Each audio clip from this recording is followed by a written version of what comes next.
NAB کے زیر اہتمام الحمرہ لاہور میں انسداد بدعنوانی کے عالمی دن کے حوالے سے منعقدہ تقریب میں ڈی جی نیب خوب برسے. کہتے ہیں کوئی بڑا آدمی نیب کی گرفت میں آتا ہے وہ جھوٹی کہانیاں سناتا ہے کہ لوگ نیب سے خوف زدہ ہوں. نیب صرف پاکستان کا وفادار ہے، کیس بنے گا تو بنا دیں گے، نہیں تو بند کر دیں گے. کبھی کوئی دیوانہ یہ کہتا ہے کہ نیب میں کیمرے لگے ہوئے ہیں، ہر جگہ کیمرے لگے ہوئے ہیں. کہ بہت سارے لوگ ایسے ہیں جو نیب سے جانے لگتے ہیں تو کہتے ہیں کہ خدا کے واسطے ہمیں نیب کے جیل میں رکھو، ہمیں وہاں نہ بھیجنا.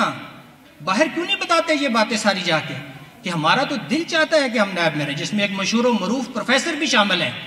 Governor Punjab D G NAB کے دل دادا نکلے. ڈی جی نیب جس طرح تقریر کرتے ہیں سیاست میں ہوتے تو نیب سے زیادہ کامیاب ہوتے. حکومت کی کرپشن کے خلاف پالیسی زیرو ٹالرنس ہے. ہم اس ملک میں قانون کی حکمرانی اس وقت لائیں گے جب طاقتور کا احتساب پہلے ہوگا اور کمزور کا احتساب جو ہے وہ بعد میں ہوگا. تقریب کے اختتام پر گورنر پنجاب اور ڈی جی نیب لاہور نے مختلف مقابلوں میں شرکت کرنے والے طلباء میں انعامات تقسیم کیے اور تصویری نمائش کا افتتاح بھی کیا. کیمرامین محبوب ملک کے ساتھ علی وقار، ڈان نیوز، لاہور.